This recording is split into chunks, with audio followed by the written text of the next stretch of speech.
Tes 1 2 3. Assalamualaikum warahmatullahi wabarakatuh.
Recording in progress.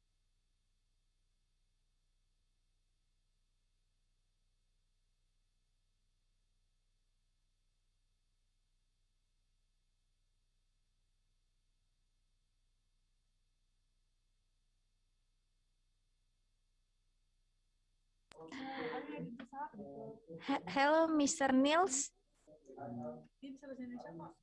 Yeah, good afternoon. A warm welcome and good afternoon to everybody in this Halo, platform. selamat sore. Ya, selamat sore. Oke, kita akan mulai sekitar nanti tunggu sebentar lagi ya, Pak. Okay, yeah. Okay. Please just give a sign when we are able to start. Okay.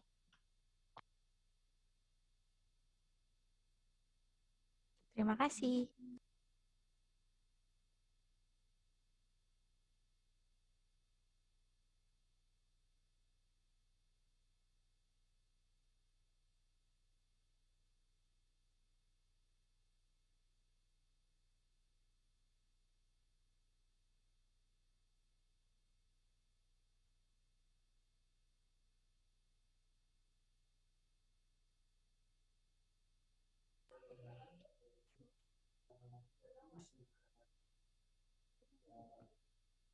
Kita akan mulai dalam 5 detik ya.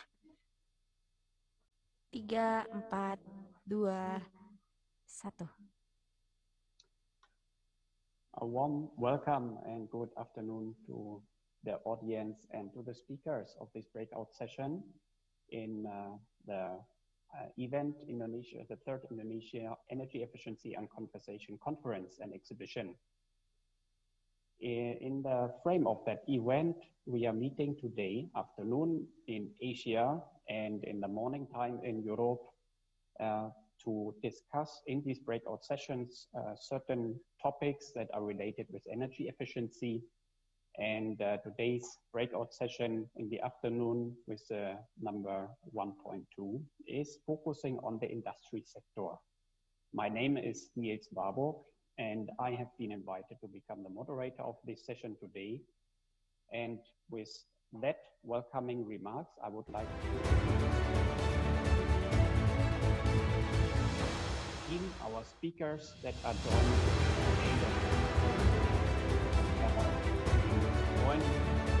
finally the insight here in today's breakout session.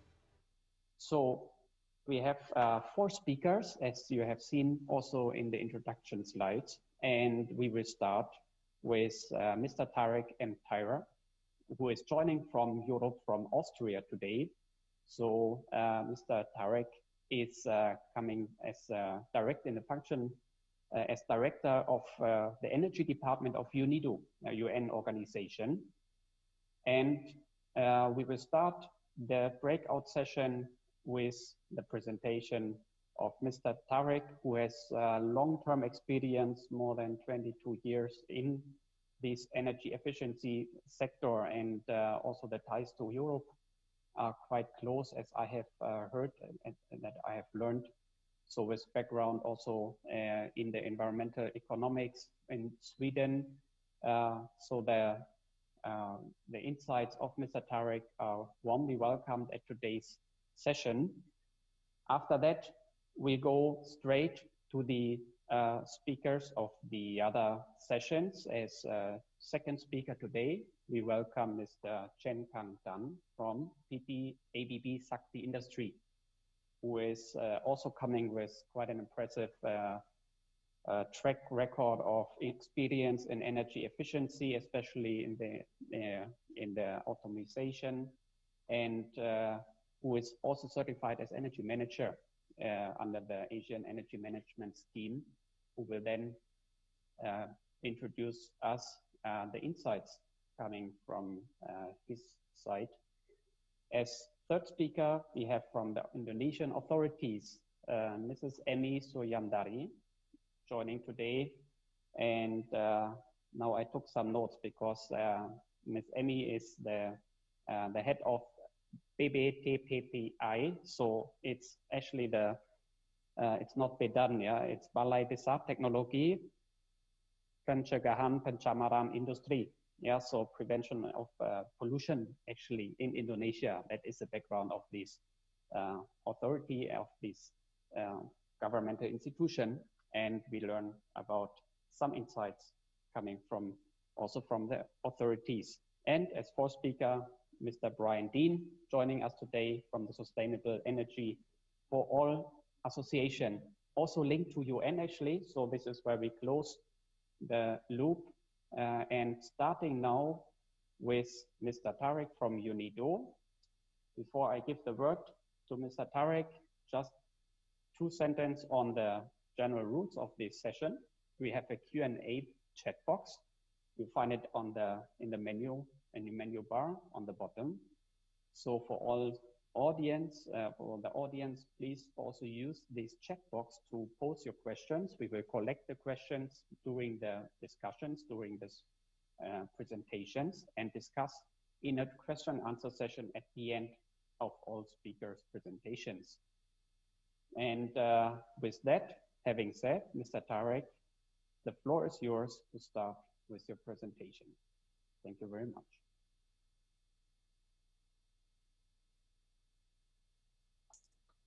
Thank you, Niels.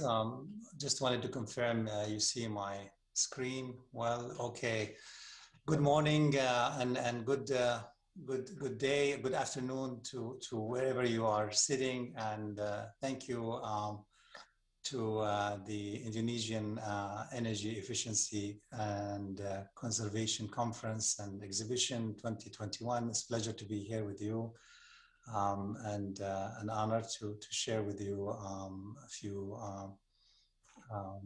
experiences from UNIDO. Just to give you a background context, I understand our topic today is, of course, on energy efficiency, but broadly also on the topic of Industry 4.0 and this convergence of Industry 4.0 technologies and how it makes a sort of a contribution to both improving industrial processes and manufacturing, but also create a low carbon transition pathways. And from that context, so I sort of wanted to share with you perhaps a UNIDO perspective on how do we see these linkages and opportunities. And as an outline,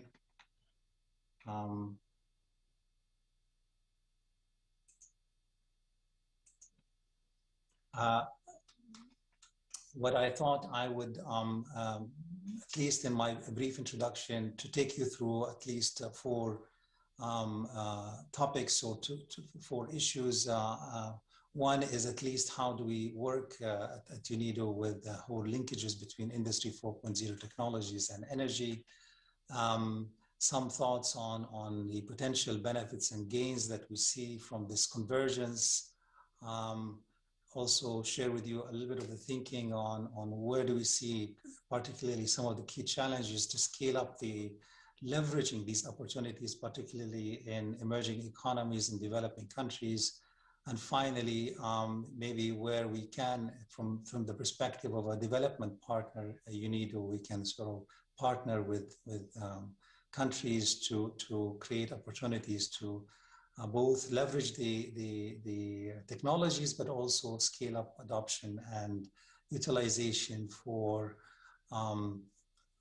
what I call greater benefits, both to the local economy, but also from a climate point of view. Generally, at least in UNIDO, the topic of the fourth industrial revolution has been quite central to the work and picked up on the agenda of the organization in the last 5 years, where we see a broad linkages to a variety of sectors and sectors and economic activities. For those that are not familiar, UNIDO as a UN agency, we're dedicated or focused from our mandate point of view to promote inclusive and sustainable industrial development.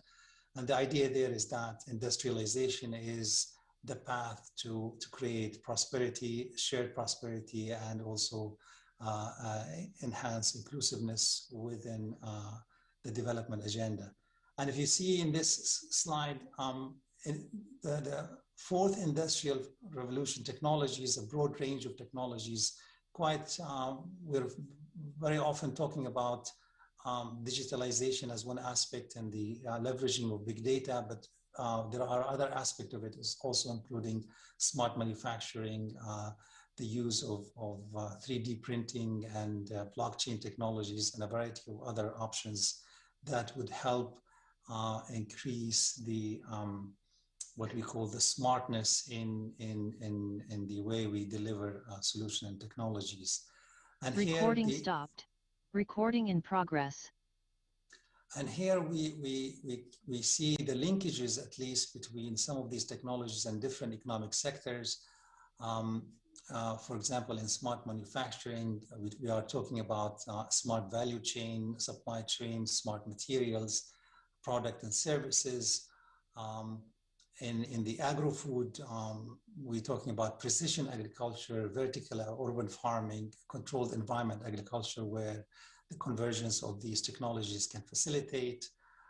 Increasingly, and when we talk about a green industry and circular economy, 4IR technologies should help us advance effective monitoring of material use, turning waste material into nutrients, elimination of waste. And finally, on the energy nexus, where this is where actually my department is focused quite from a topical point of view. The last 5 years, we have seen a momentum around the application of 4IR technologies, both in industrial energy efficiency, in the mobility sector, in the energy system, in the broader sense, for example, in the production of renewables and the management of grids. So there is a huge range of applications within the energy. And if I can sort of zoom a bit more on the energy side, the potential of digital technologies and digitalization and other aspect of the fourth industrial revolution and its application in the energy system can be sort of broken down into 3 areas. One, asset performance management, where you can have digital solutions for predictive maintenance with digital twins, asset productivity monitoring, etc. But also in the energy performance management for the system, from the transmission to the distribution, at least in the power system, technologies related to online energy management, energy performance dashboards, emission monitoring systems. As we move closer to the end-use sectors, then we start to talk about the applications for the optimization of energy use.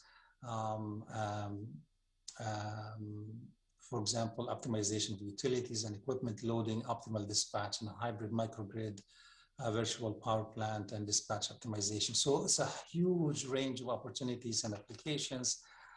So that's where there's a broad applications.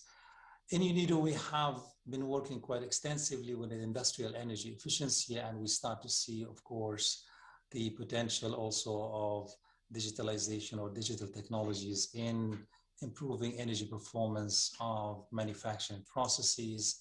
For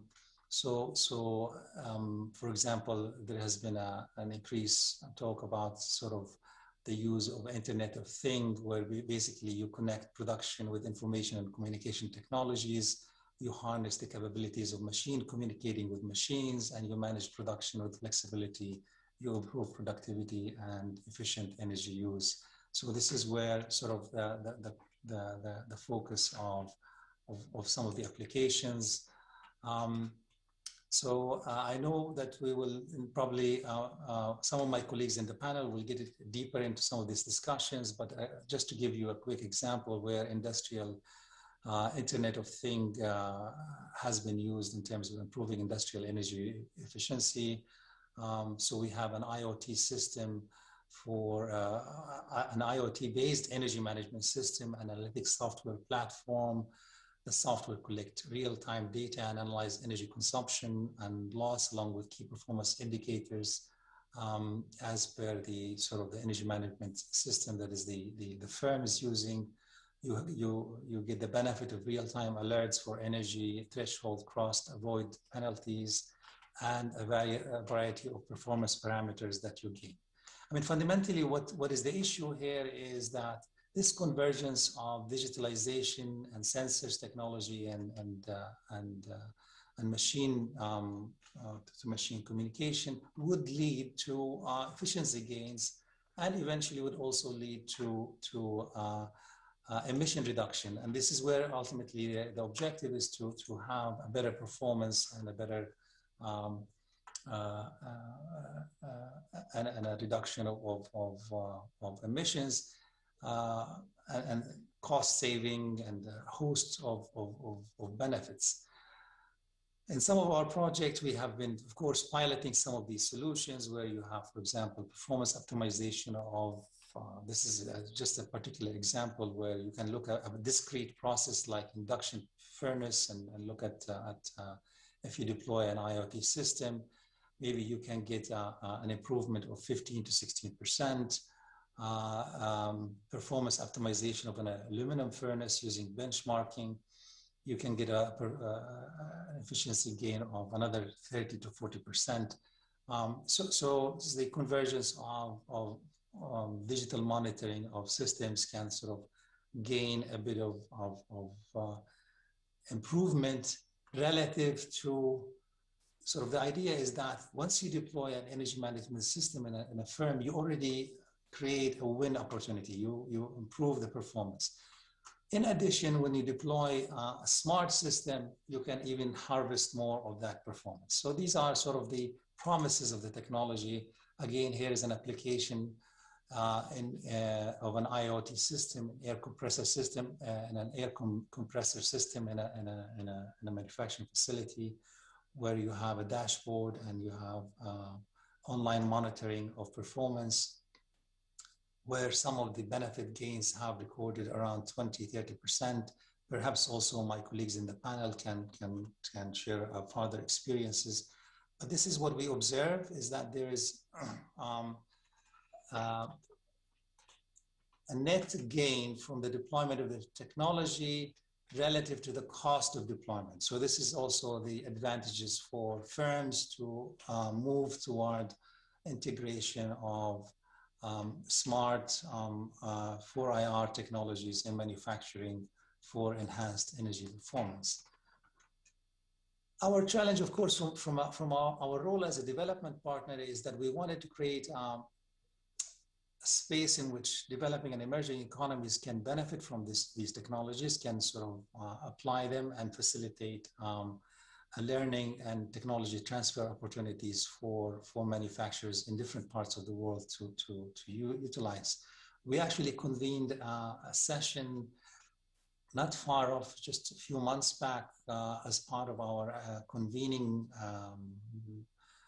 activities within the Vienna Energy Forum to specifically explore the challenges of integration of sustainable energy in manufacturing and industry and increase the uptake of renewable energy and energy efficiency in industry and how digitalization and innovation can drive that. And some of the issues that came up in the discussion, we had an expert panel, some of the issues just I'm sharing with you, some of the thoughts.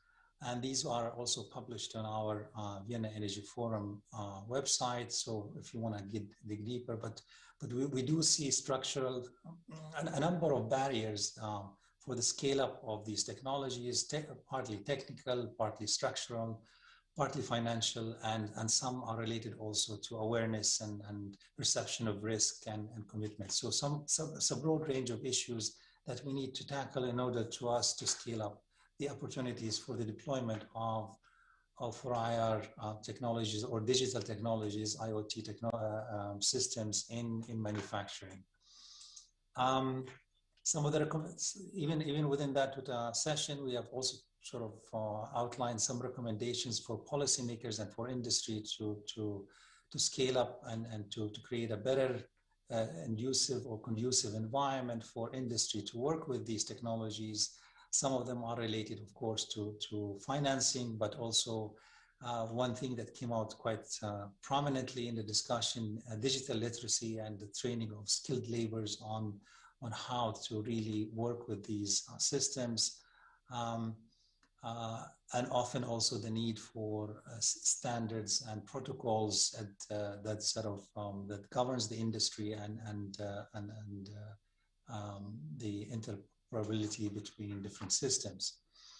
From at least technology takeoff and transfer, many of the experts pointed out also to the issue of how, because this is also about data and data management and data privacy and data protocols. So there's quite a lot of homework to be done on the regulator side to look at these data. So these are some of the recommendations that we came out from our convening sessions on scaling up the opportunities for the applications of 4IR industries in industry. So this, I mean, basically brings me to where we can, as a development partner, work with governments on some of these opportunities. I mean, UNIDO, we are not we're not a technology advisor per se. We are a development partner where we try to create opportunities for international collaboration and technical collaboration to advance an agenda, and particularly where we see opportunities. And again, here we see that the benefits of integrating 4IR or scale the application of 4IR technologies in manufacturing are multiple. Both, on the one hand, they are related to efficiency and cost saving, but also on terms of low carbonization, sort of the whole drive for creating climate benefits and emission reduction. And fundamentally, it's also an opportunity to create new value chains within developing countries through innovation, suppliers and developers of solutions in the local economy. The kind of programs we do are kind of structured around 4 areas of activities. We do quite a lot of technical cooperation where we partner with the government on a sort of a countrywide transformational program, being it sort of to tackle the whole sector, looking at the policy environment for industrial energy efficiency or the integration of certain technologies, as well as the value chain of skills and enabling environment to facilitate the adoption of that technology. So these kind of technical cooperation projects often also are built on availability of financing and twinning of partnership between donor countries and recipient countries. So we have quite a range of programs. I can just at the end share with you 2 or 3 examples of these kind of programs where we can mobilize even climate finance to accelerate the adoption of 4IR technologies. So we have worked with the Green, the GEF, the Green Environmental Facility, the Global Environmental Facility, and the Green Climate Fund to mobilize to resources for country-specific programs. Of course, we have an active role to promote norms and standards, particularly as they help create a level playing field among countries and promote best practices. UNIDO has been active in promoting or working with partners to facilitate, for example, the adoption of energy management standards like the ISO 50001. Of course, we have also the opportunity to work with governments on the area of research, knowledge, and policy advice. I'm showing here, for example, our recent report on the Industrial Development Report 2020, which has focused exactly on understanding how do we industrialize in the digital age, which provide an overview of the strengths and weaknesses of different opportunities in regions and geographies, and provide a more targeted sort of lessons on the pathway that countries can leverage some of these technologies. So this is where we can bring 1 minute to go. Yes, this is where we can bring some benefits to the work. Just this is an example to show you where some of our projects, where our technical cooperation project have worked with the government on building what's called an early adoption learning cycle with some of these technologies. In Malaysia on the adoption of renewable energy, smart grid. This is another project where we were working in China, again funded by the Green Climate, the Global Environmental Facility, on the integration of new energy vehicles on the grid. And the idea here is to create a dashboard that allows for vehicle to grid integration, basically reverse charging from the electric cars back to the grid through a district-wide system that is sort of smartly monitored and controlled. So these are just some examples. I wanted just to conclude by saying that we do see tremendous potential. I think there's a great benefit from these convergence of 4IR and energy. We have yet to see the opportunities to scale up adoption in emerging countries. I think some of the issues can be tackled through international corporations, and we're there to work with you on some of these. I think I would stop here and back to you, Nils. Thank you. Thank you very much, Tarek. That was a very comprehensive overview, and I think that is also a very handy introduction into our discussion today. So with this overview coming from UNIDO, again, dialing in from Vienna, thank you for that, Mr. Tarek. I directly hand over to the next panelist, to the next speaker. So Mr. CK is today introducing us a digital technology for energy efficiency in manufacturing with background of ABB company. And here is, the floor is yours, CK. Please go ahead. Yeah, good afternoon and good morning, everyone. Thanks for the opportunity for ABB to share these particular sessions. This is thanks for this special event. Okay, today actually this is correct. Mr. Tarek has mentioned it. In terms of energy efficiencies, they have covered a huge coverage from generations to transmission and the usage itself. So today we have to pick certain topics to focus on it. So as you can see here, we are looking at the manufacturing and also efficiencies, and later on we can touch on the digital solution on this IoT. So before that, I just take a quick opportunity, a few minutes to introduce about ABB. ABB has operated in 4 business areas: electrification, industrial automation, motion, and robotics. Right. So first of all, we divided our business in these 4 areas. Yeah. And ABB in Indonesia, we has been operated more than 30 years in Indonesia. We have more than 500 employees. And as you can see, we have several locations located in the whole Indonesia as well.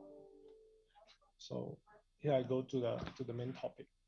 So as we discussed earlier, today in terms of transmission until the usage, right?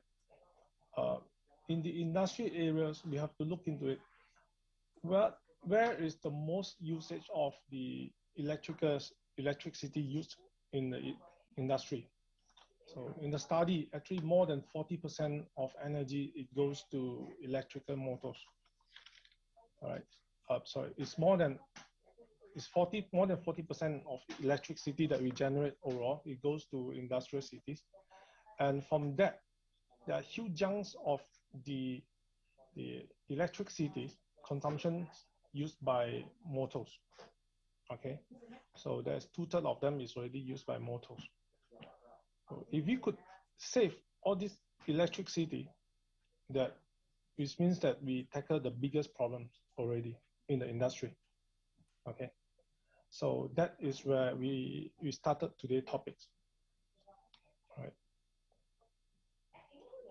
So of course, in terms of energy efficiencies, we do have a lot of the motivation on it.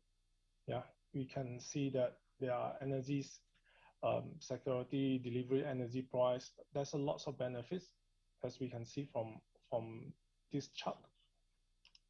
Yeah. But today we are not going to cover all of them. But very simple, basic motivations in terms of business could be saving on the operation cost, right? And also improve of the company profitability as an overall. Of course, in terms of environment point of view, that we actually every single energy that we save as a user that can contribute back to a huge energy saving on the power generation point of view. Yeah. Let's move to the. Okay. So today, very important context that we should recognize is the most of the investment that we make in the industry is actually goes to energy consumption. Is 92 as much as 92% of the energy that we use is on the capex of equipment that we buy on the electrical motors. It goes to energy consumption. Because earlier slide we has mentioned that on electrical motors is consume most of the energies, right? Around 40% of the total energies that we have used. So, but the capex itself, the buying equipment itself is not expensive compared to the total usage of the energies that have been used. This goes to 92% of the total money or the capitals that we use for a single electrical motors. So this means that energy consumption of the life cycles consumption of the electrical motor is very important, right? In this case.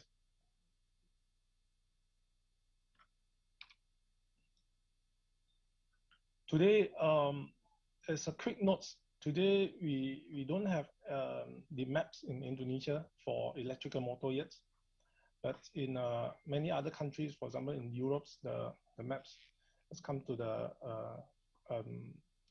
IE3 motor at least. So as we can see, the old or existing motor that are having a low energy consumption is occupied most of the energy losses in our industry, because we back to the point that the total investment of the motor actually goes on energy. So that is the very crucial and very important element that we should move on, especially for Indonesia to achieve the low emissions or higher efficiency in terms of industrial manufacturing. And there's additional one notes that we only have, out of those motors, is only 20% of them are using variable speed drive. So what is variable speed drive? I have taken one quick notes. In terms of usage, the variable speed drive is the we could say in simple is a starter of the motor. Basically, control of the motor speed. In conventionally, we use mechanical methods to control our motor's outputs. For example, if you do have a fan, we use a damper to control the fan. Or if we do have pumps, we will use the valve to control the flow of the pump. So by using the mechanical solution, we lost a lot of energy. So if we could change the options by using a VSD start motor, that we can reduce the speed of the motors, relatively we reduce the speed of the fan or speed of the pump, that we can consume as low as only half of only 1/8 of the power consumption. Yeah. We could reduce as much as 30 to 50% of every energy that we use. So this is a huge saving. So take examples that ABB since 2016, the numbers of drive that we sold, totally we could save already 490 terawatt hours. So it could be about 2 times of annual consumption of Indonesia powers that we use. All right. So this is a huge saving if we could improve on the application itself. Yeah. This is rough idea of the saving by using the VST. So how can we act as a world largest manufacturing for electrical motor and drive to support the local markets? Actually, Mr. Tarak also mentioned that there are a lot of challenges. One of his technical or structural challenges. We actually identified that issue as well. Therefore, we also prepare the particular page. It's simple to use. We call optimizer that allow everyone to just go in and select the motor that they need. All right. And there are efficiency report, and they also generate the cost of saving, cost of ownerships, how much cost that we could save by using the high efficiency motors. Yeah. So that are this is very practical and useful for every user. Right. Besides that, yeah, this is what I mentioned earlier. We also provide this value. You can key in the local consumptions, the tariff that we have, and how is our usage of the motors. And we can create the savings. This is the rough report of it. So the lifetime saving equal to how many? 7,000. Take examples of 15.5 kilowatts motors that compared to an high efficiency and a low efficiency motors that we could save as much as 7,000, which is actually more than the motor itself. From the saving, we could make at least more than the motor itself. So in terms of financials, it is also a big jump and a saving and helping on the financial decisions. Right? So this payback is only 12 months that we can have our paybacks. That could help for the society to improve, to make a decisions. How can we make a right decision on selecting the correct equipments in the industry? All right. The next slide.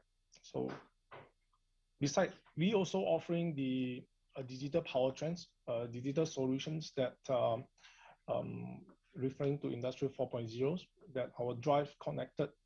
We have the portals that connected all the from electrical motors to the starters, and until at the mechanical general machineries such as pump or bearings that we have. Yeah. So there are simple steps. First, we comprise of application, pump applications. Then we have motors, drive, and so on. I mentioned. We turn the data to the cloud. From the clouds, we can access the portal, and we can see the status on it. And then the fourth step is to make the advanced decisions, whether should we have a stop or repair, or how are we using our consumption and so on, so we can have the right information on time. So from that, this is also have been mentioned by Mr. Tarak just now. With this information, actually maintain our uptimes, physical uptimes. So that is a way of improving the consumptions of our usage. Yeah, that is the simple draw-ups, which is we can text the information from pump, from mechanical bearings, from motors, from drive, we go to the cloud, and then we can access from our desktop. Very simple to use. Yeah, these are the platforms. We can see how it relates to the current status. Yeah. So we also generate lots of different reports on the energy usage or on the efficiencies usage of the equipment. Yeah, it can be used from the internet as well, from the mobile phone as well. Yeah. So I also take this quick opportunity to introduce our portals that actually we do have the portals for the user to update all their equipment into it. So that can be used to monitor the usage of the equipment, and also keep the files whether it's under maintenance or what. For example, these are the drive that we have in the portals. Is it still active when it was our usage? That can be linked together as well. Right. Finally, I would like to share several examples that we have made. In the steel mills, that we have the drive that connected online, that we can check the condition of the drive on times from real-time basis. And we also have the mixer for the tire making factories, right? Even our sensor actually is also for the safe area environment. So it can be connected to the chemical plant or oil and gas plant as well. Yeah.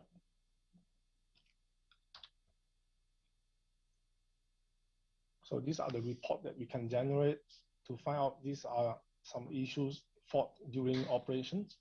Then we can suggest for shutdowns to prevent the breakdowns. So these are the technologies that we should implement and suggest to implement, so that we can always maintain at the uptime. The plant efficiency can be maintained. It's not only at the equipment, but the whole plant efficiencies. So from that, we can also identify the equipment itself. Yeah. Here I end my presentation. Yeah, back to you, Neil. Thank you very much, CK.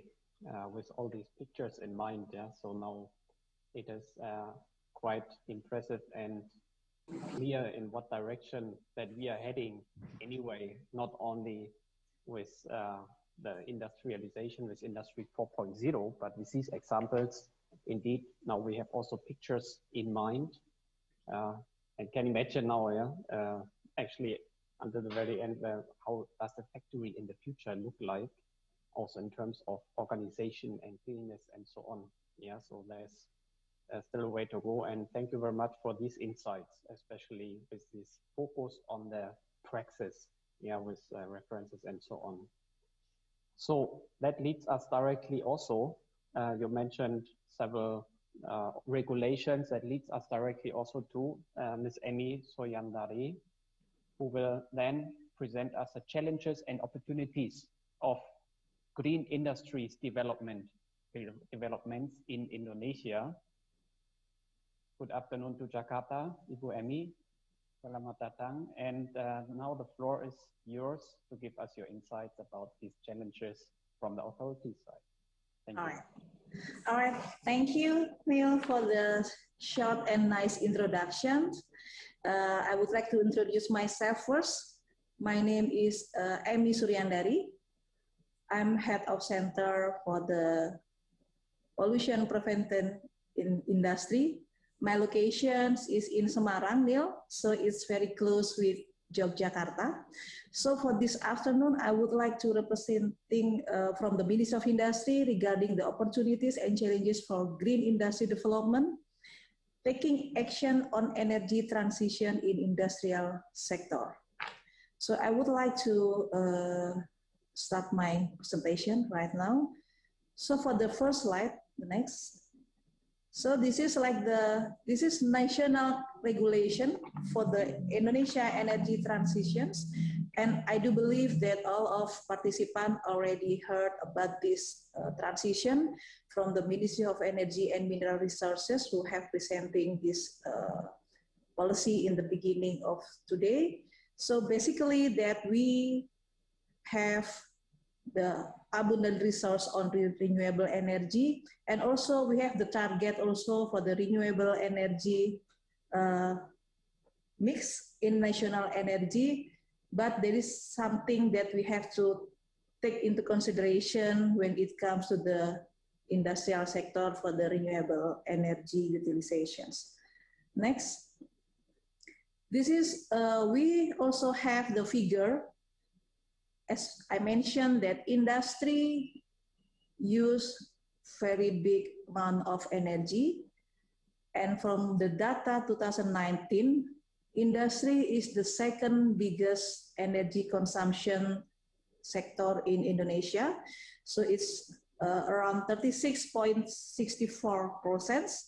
And we also have the study that industry have the potential for the energy saving in the rough figure 10 until 30%. So this is very big, huge potential, I think, for this case. But still, I always mention that potential will be just left as the potential if there will be no action from the industry itself and also from the government and also from the all related stakeholder to create from the potential become the action to be achieved as the target for the national. The next.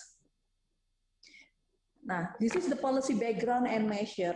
Of course, for us in the Ministry of Industry, we have many legally justification when it comes to the energy efficiency. So as we mentioned before that also we have the law number 16, 2016 regarding the Paris Agreement ratifications. And also we in Ministry of Industry, we also have the law number 3, 2014 regarding the industry.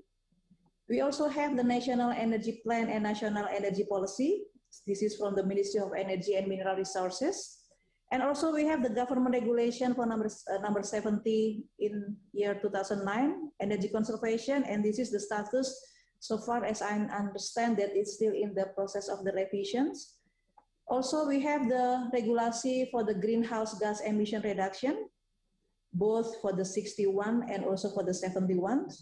And the last one, we also have the program what we call as the low carbon development. So this is the national program. And we can use all of this policy background as the justification for the industry to conduct the energy efficiency because we have the target for the NDC 29 and 41%. And also we have the target for the energy mix for the new renewable energy 23% in 2025. And also we have the target for the energy efficiency for the industry is around 17%. So what Ministry of Industry has done so far in order to achieve the target? We have the established for the greenhouse gas emission for the MRV system. And also the second one, we also established the modeling roadmap and guidelines for the energy efficiency and conservation and also renewable energy for industry. And for the third one, we also have the pilot project for the implementations of energy management system and also for the energy optimization in industry. This is input for the waste heat recovery and also waste to energy. All of those efforts that we already done from the Ministry of Industry, this is in order to fulfill Ministry of Industry role as the facilitator and also as the regulator. So we have to make sure that once industry will conduct the energy efficiency, they know that how to do it, and they know about the mechanism, and also they know about how the technical, which is maybe from the industry sector will have many procedure, many systems, because we're talking about the industry, which has many type of the process industry. And we as the facilitator in Ministry of Industry, we also have many facilitations and also incentive for the industry to be green industry. We have one is for incentive for green industry. Incentive in this case, we will talking about the incentive fiscal and also non-fiscal incentive. The second one, we have also the Green Industry Award and certification, where energy efficiency and new renewable energy consumption is become one of the indicator for the industry to be awarded Green Industry Award and also to be called as the certified green industry. And the second and the third one also, of course, we do also the increasing the capability, increasing the human resource knowledge regarding the green industry.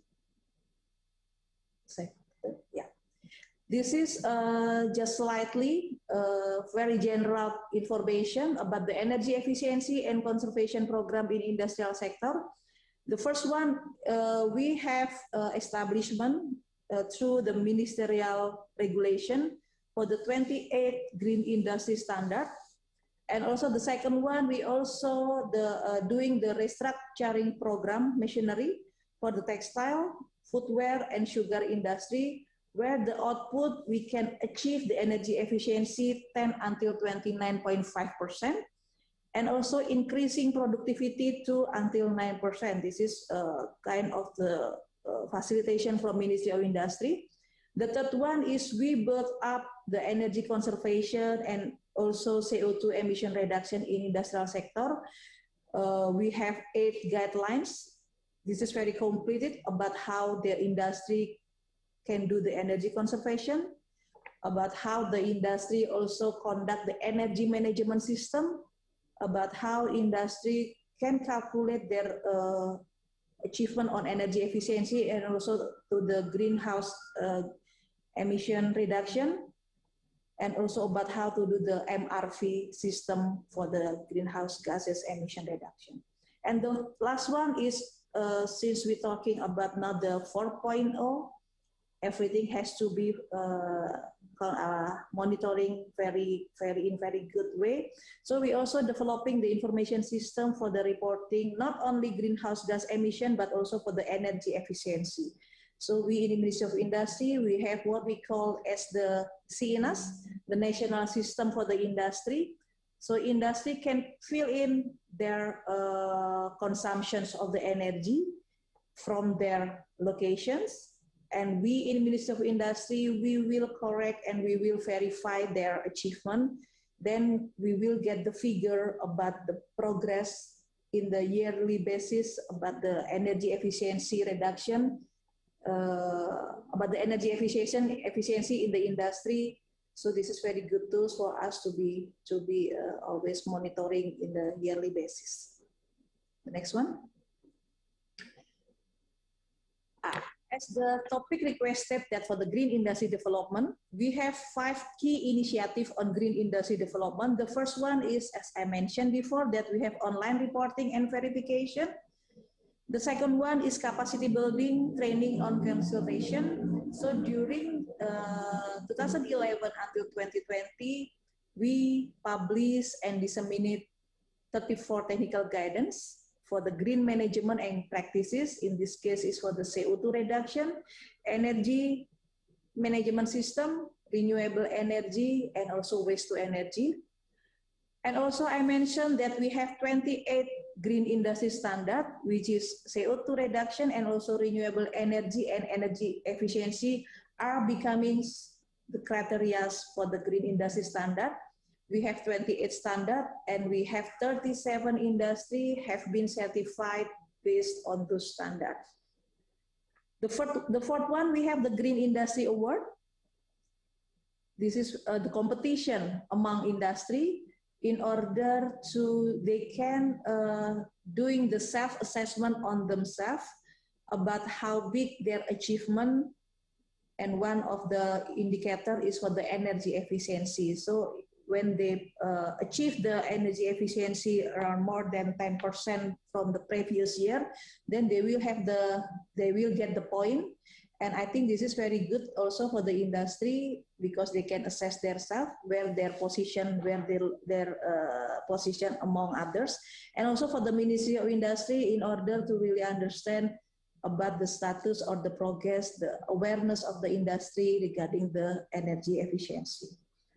And the last one is for the incentive and facilitation. As I mentioned, that to support and strengthening the implementations of green industry, we in Ministry of Industry, we are trying to propose any kind of incentive, both fiscal and non-fiscal for the industry. Next. This is the number, the rough number, efficiency from green industry implementation in industry. This figure we got from the Green Industry Award in 2009. It was attended by 145 plants actually in 7 sectors. And from that plans, we can calculate that they got the energy saving around 30.5 billion. And also for the efficiency of the water, also they have a very good number. So this is actually, we can prove to the industry that by doing the energy efficiency, actually they can save also the cost of production. This is the main purpose about how how important the industry to conduct the energy efficiency. It's not for the government, but it's for the industry itself. So they can use the saving for the green investment or for the expanding their production or to build up the new facility. This is very good, very good example. Actually, I would like to show to all of the participants regarding the energy efficiency benefit for the industry itself. The next. This is the figure also. Of course, if we talk about the energy efficiency from the industry sector, we also can direct calculate for the greenhouse gas emission reduction. So we can take a look from this picture that if we talk about the energy, we have the direct energy and also indirect energy. For the indirect energy, this is mostly using from the PLN, our state-owned company for the electricity. And from the direct energy is because the industry, they burn the energy resources for their production process. So we can see from this that pulp and paper, they have very big greenhouse gas emission. But this is something that actually happen in the industry because they need the energy. Otherwise, they cannot process the production anymore. So this is very rough figure about the situation for the greenhouse gas emission in industrial energy. The next. Okay, the next two slides, I just want to show slightly about what actually the industry can do for the energy efficiency. And some of the activities, some of the action are already done by the industry, such as for the cement industry, is like for the increasing rate of the alternative fuels. So maybe all of us already heard about the success story of the cement industry in Cilacap because they use the RDF from the waste, municipal waste as the alternative fuel. And also we can take a look from the pulp and paper industry, they're successful for the use of the improving of boiler efficiency, and also from the fertilizer also about how they upgrading their technology from high pressure steam to the medium pressure steam. This is the things that I would like to share that actually many things that industry can be done. Some of it we can call it as the low hanging fruit actions. And some of it also, for the rest, we can call it that they need for the investment in order to conduct all of the action we can see in these two slides. The next one. Next. This is the same thing, but from the other sectors, such as for the textile, food and beverage, chemical industry, and also glass and ceramic. The next one. Okay, this is the challenges and also opportunities for the energy transitions. We in Ministry of Industry, we are very aware that energy efficiency is a must. Energy efficiency is the lifestyle that industry has to adapt. But on the other hand, we also think that energy efficiency measure will be optimum when in line with the new and renewable development project.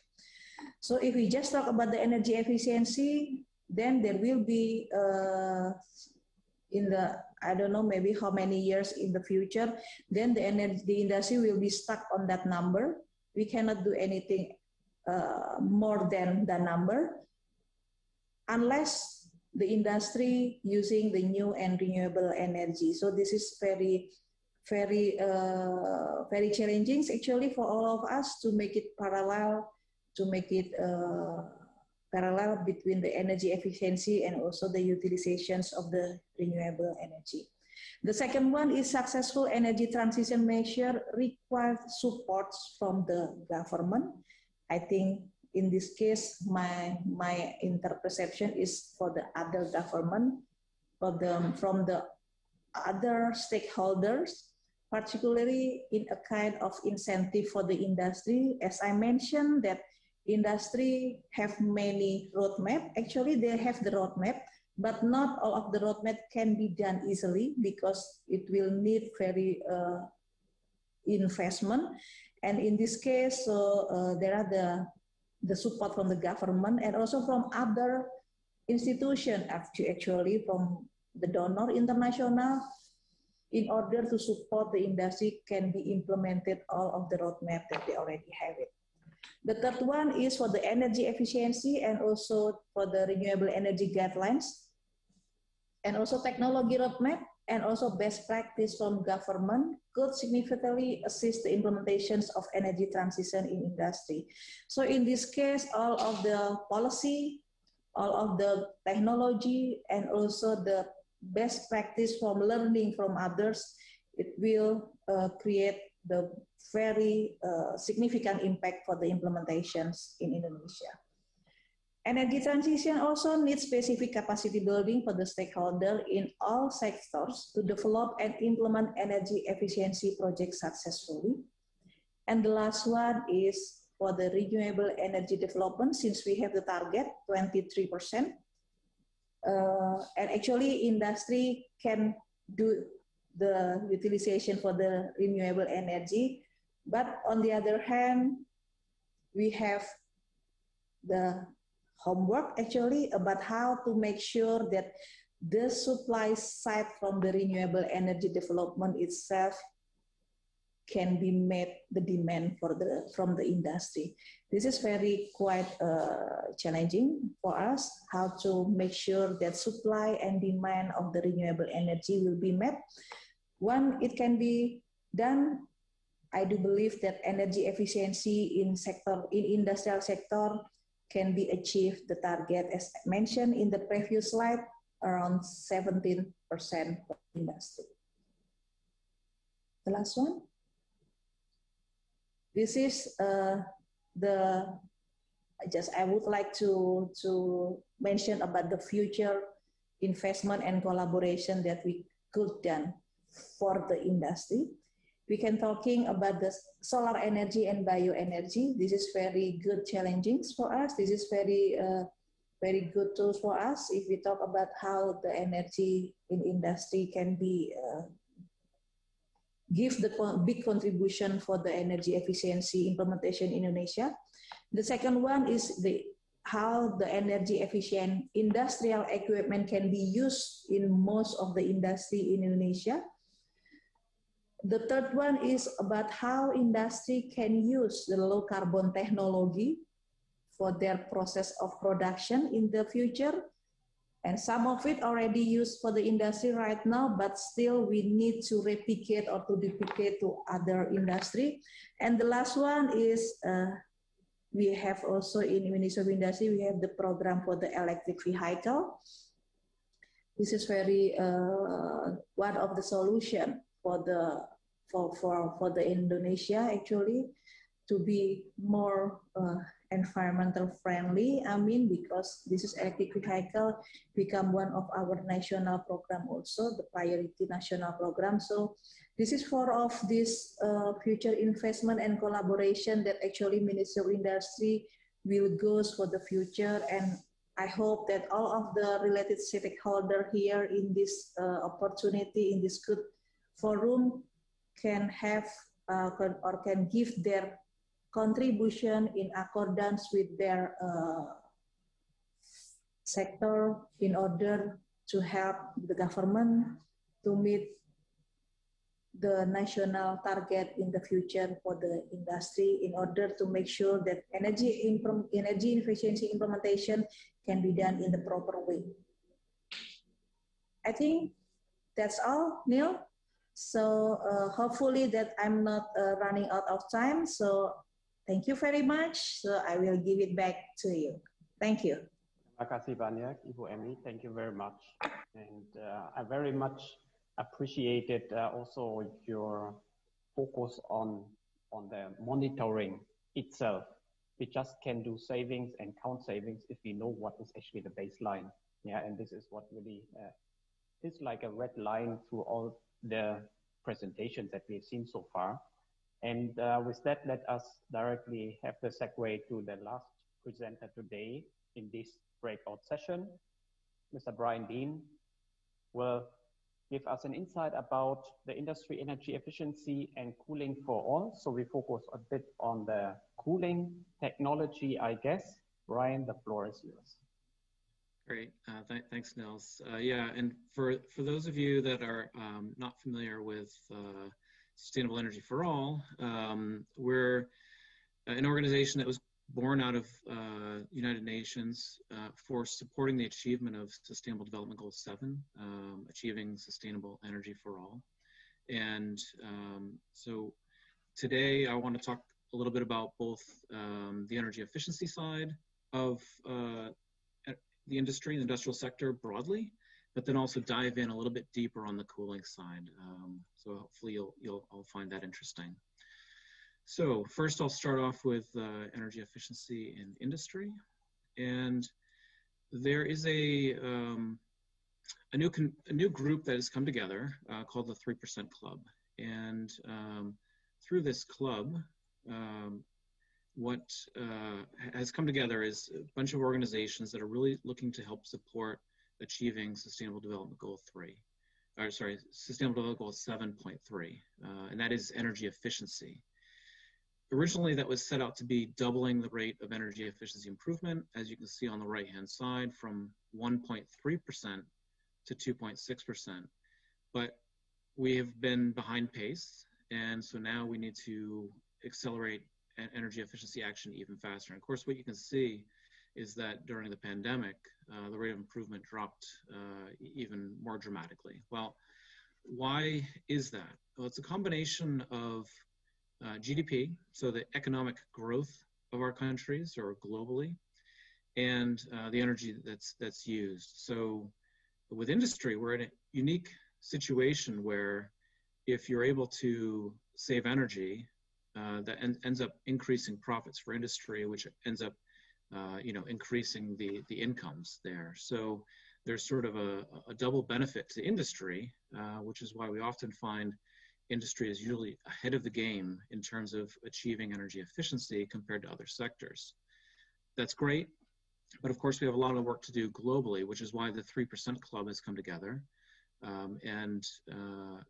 Really the goal of the 3% Club is to elevate energy efficiency throughout all of our global agendas, our commitments, our strategies, but also to support energy efficiency. And this is what Tariq was talking about a lot from the UNIDO perspective.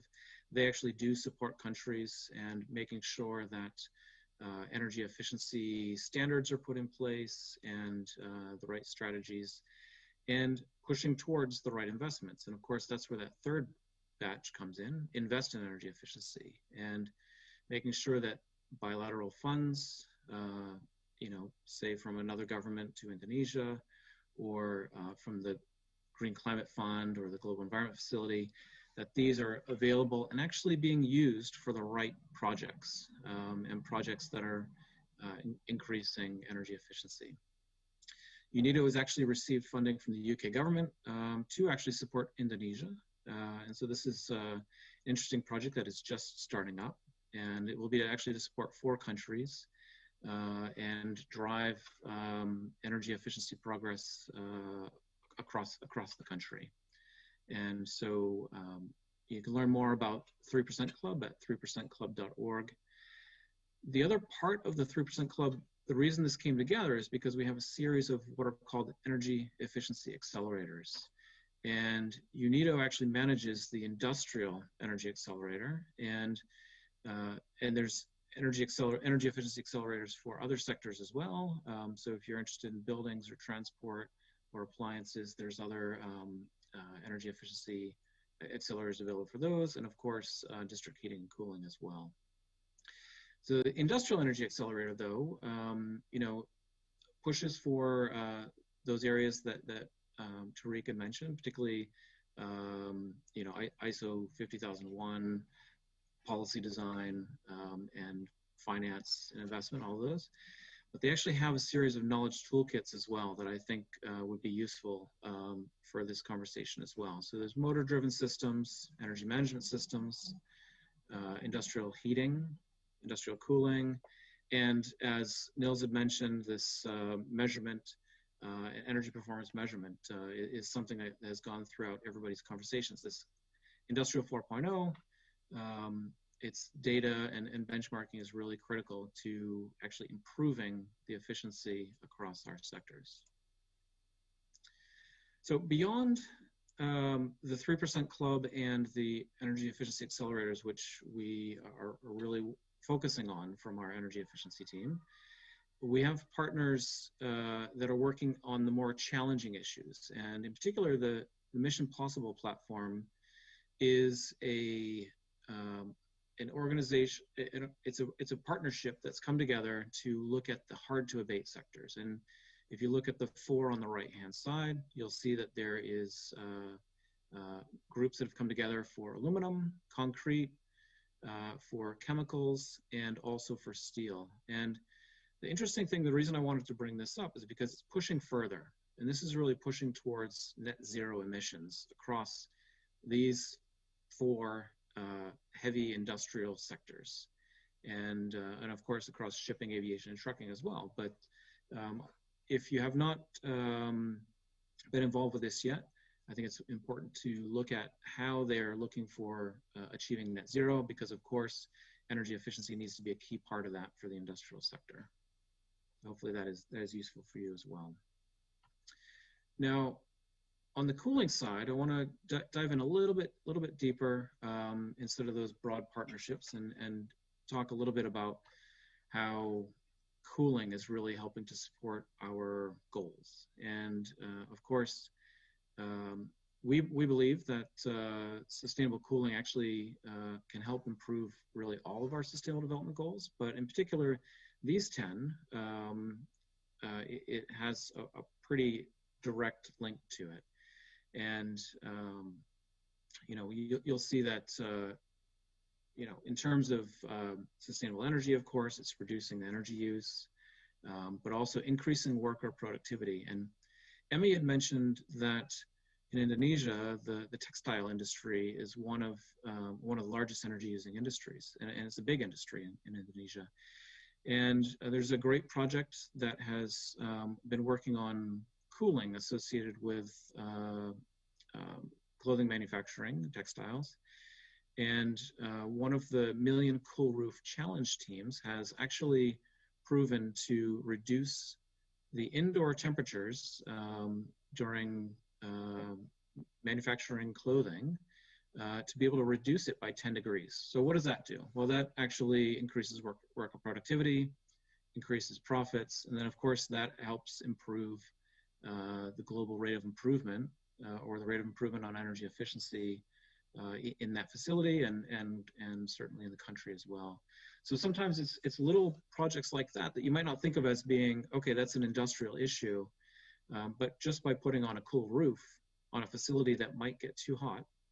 And in fact, it showed that even with 30-degree outdoor air temperatures, indoor temperatures can get closer to 40. So by reducing that indoor temperature from 40 back down to the upper 20s is a real big benefit for actually having worker productivity. And of course, we see that across other sectors as well, particularly you know, education in terms of learning outcomes, which obviously has long-term social and development benefits.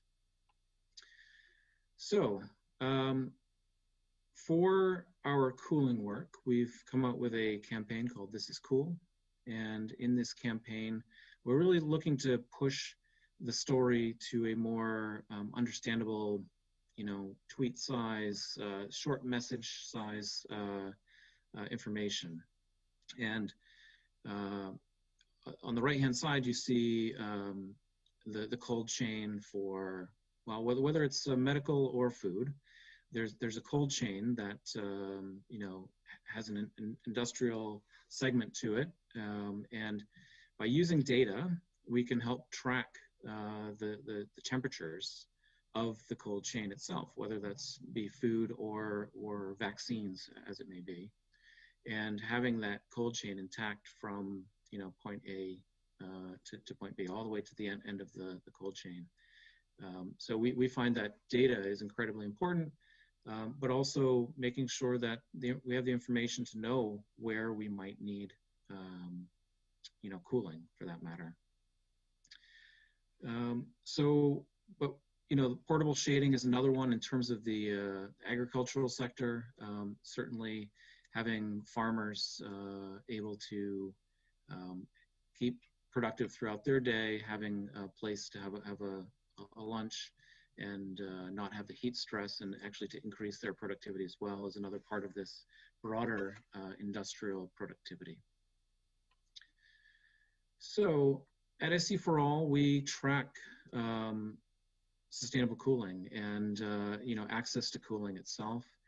And this particular map shows the access to cooling for high-risk urban and rural poor. And those are the populations that oftentimes cannot afford to have their own cooling devices.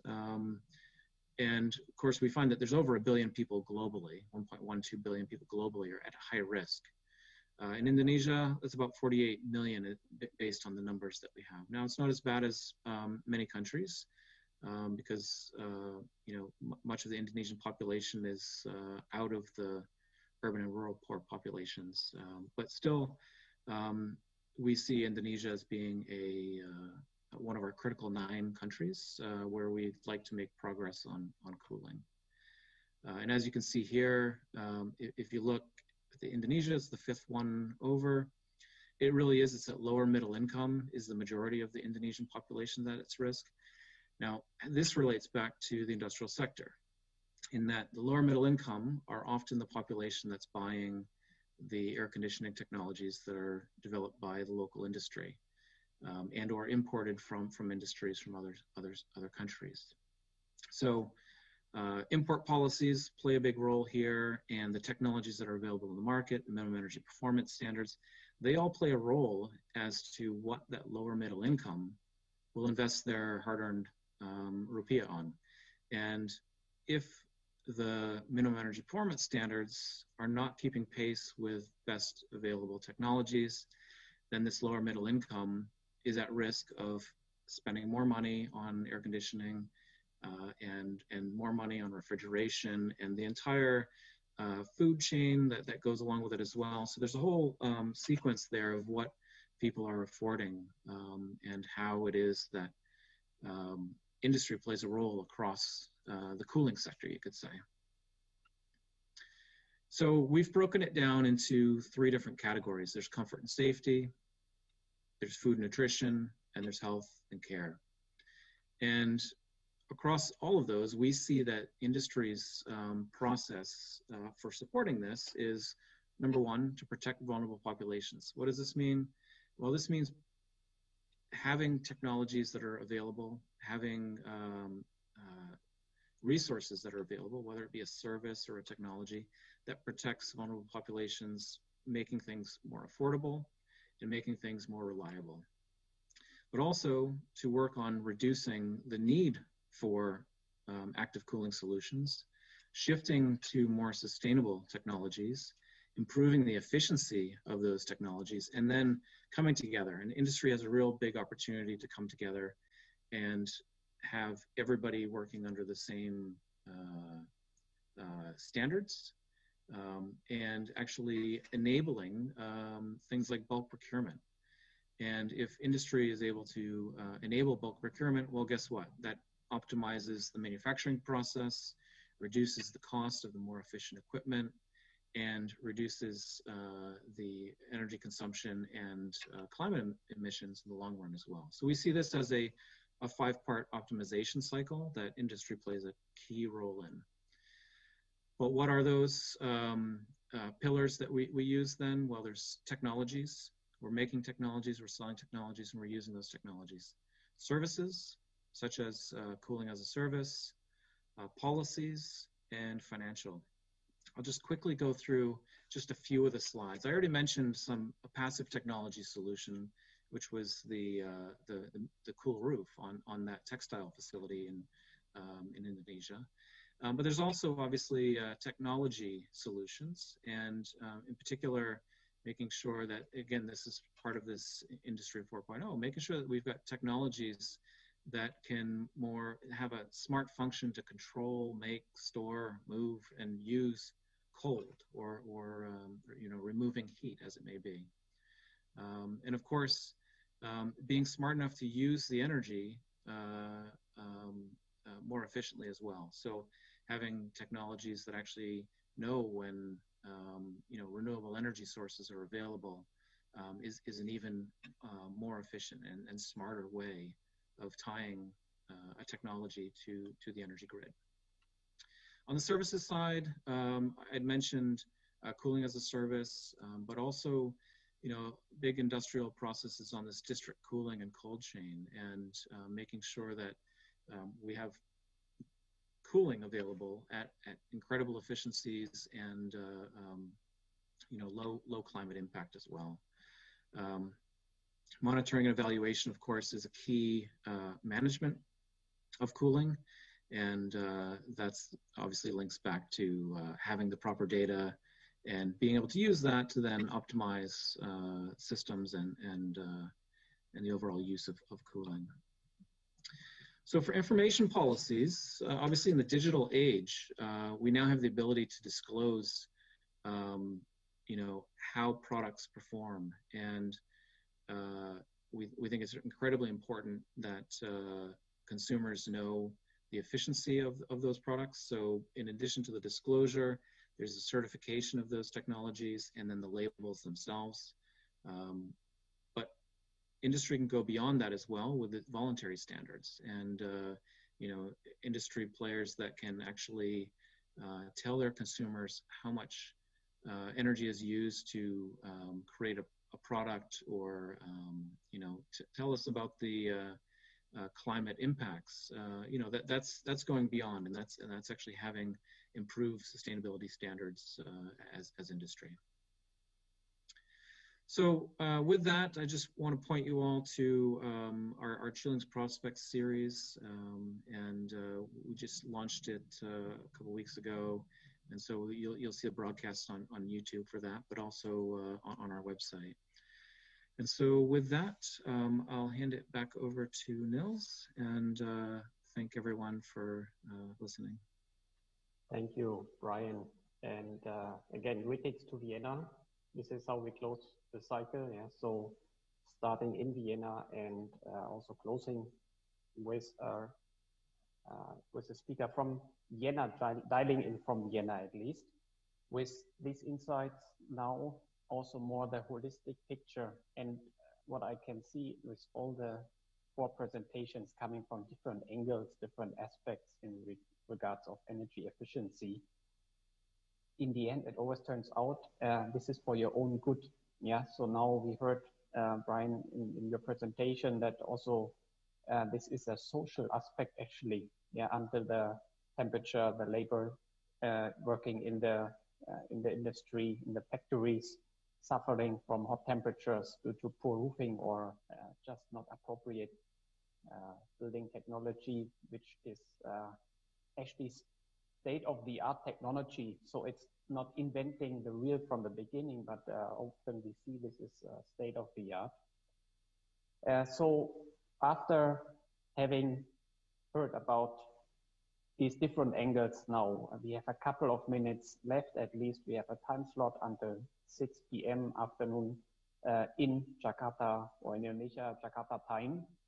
And so let us use the remaining minutes so that we can also at least discuss a few questions. I took a note on hundreds of questions I could discuss here, because it was a very interesting view on many topics here. But let us focus on the holistic picture first. There was one question coming in the chat box. Meanwhile, I want to pick up that question because it's also for sure in the head of many potential applicants here. For the question and answer round, I would like to ask all speakers also to switch on the video again, so then we can point out the question and give it to each of you or to the respective speaker. The holistic picture, I think, first of all, that is going to Brian and Tarek. Like when we have somebody still a bit confused about where to start, where shall I start with all these different aspects. We heard about motors, we heard about cooling technology. What is the first step to take to sort out somehow the big picture and to move forward. Maybe Brian first, you, and then I will hand the question to Tarek.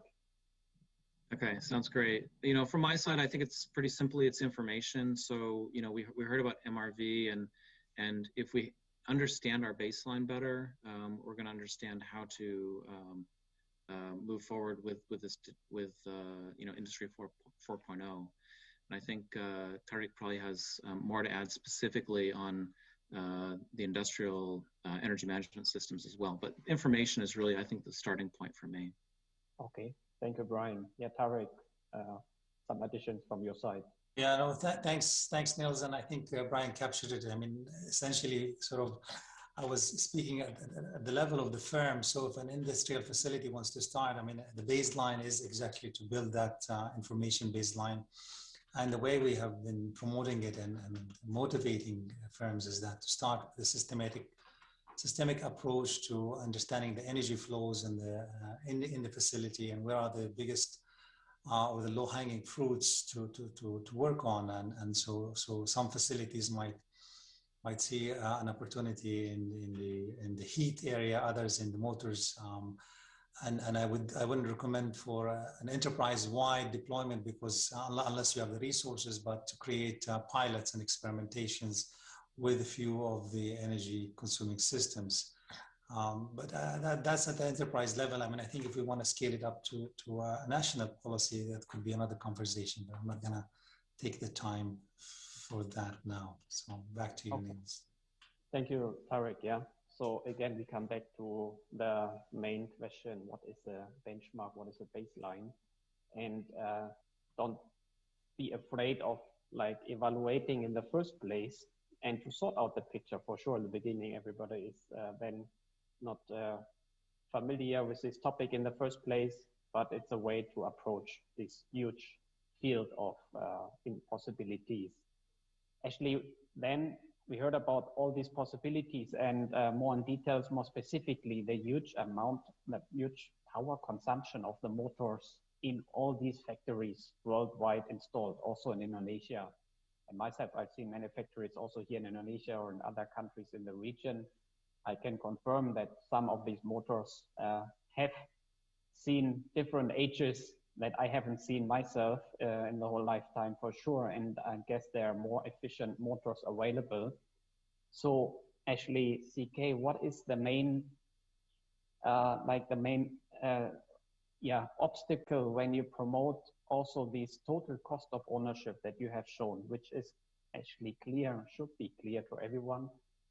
So what is your, from your perspective, the main obstacle to convey this message and to finally implement this kind of improvement, which is paying back anyway in a short period of time?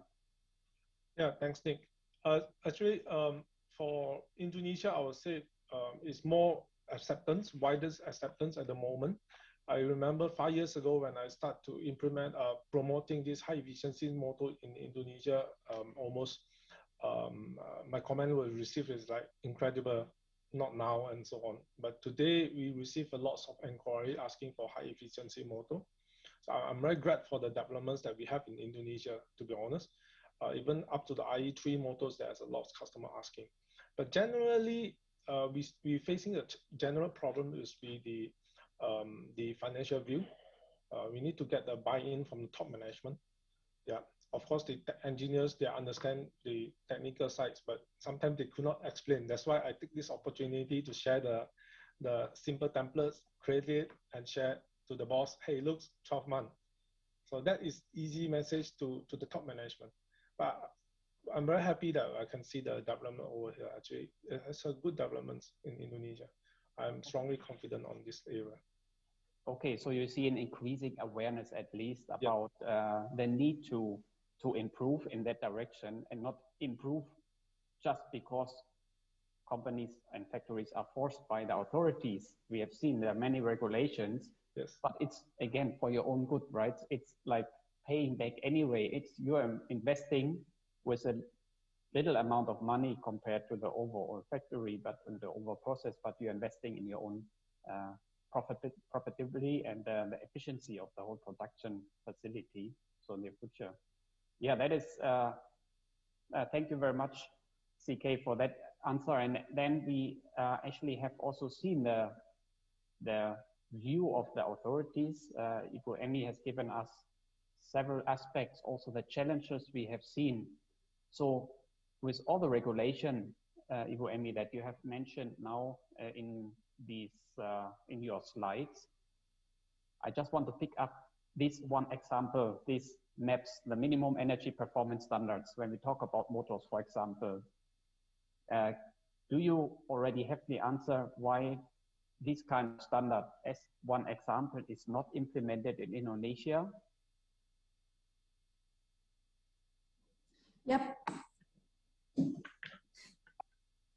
Neil, I think for the motors, as I know that motors is the common equipment which is used for all of the industry in Indonesia.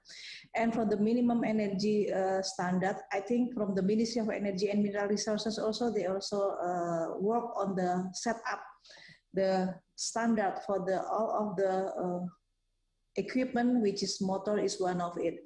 So basically, as I mentioned, that actually once the industry has the awareness, as CK mentioned, that now the awareness of the industry regarding the energy efficiency is increasing. Once they have the understanding about why it's very important to conduct and also to set up the motor, which is in a very efficiency way, of course they will do it because they will get the benefit. And I think this is very good, good motivation. This is very good movement for the industry when it comes to the something which is efficient. And motor is one of it. And I think all of the industries, as I mentioned, they all have the actions about how to use the motor in efficient way, about how to use the motor with the specific specification which is met to standard that already regulated by the Ministry of Energy Mineral Resources as our national coordinator for the energy issue in Indonesia. I think that's all, Neil, that are the things that I can share about the industry when it comes to their awareness about the energy efficiency, particularly for the motors equipment in industry. Thank you. Thank you very much, IEECCE. Yeah. So anyway, we have seen that also you presented again the holistic picture, yeah, auditing the whole factory process, and then just picking the factory owners. They know the lowest hanging fruit then, or should know where is the lowest hanging fruit, and if it's a motor, then invest there, or if it's something else, well, you just give them the overall frame, and that is also pretty much a proper way to go, I guess. So if you allow me one more minute, because there's one question I also would like to mention. This is to Tarek, actually, which always has been discussed, and this is not a technical one, but you mentioned social aspects of energy efficiency in one of your slides. And that is also a concern that I often heard here. So the concern regarding job security, once these high efficient technologies are implemented, so high efficient industry 4.0 is equal to like automatic production, no need for so many labor anymore in the factory.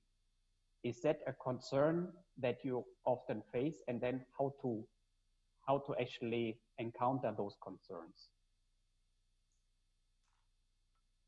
Indeed, yes, it is a concern, and we cannot just dismiss it. The fact that increased automation might create concerns for jobs, for particular jobs, but the sort of, we have to see it in a bigger historic context. There has always been, of course, displacement, but also there has been opportunities to create jobs in complementary technologies and other fields.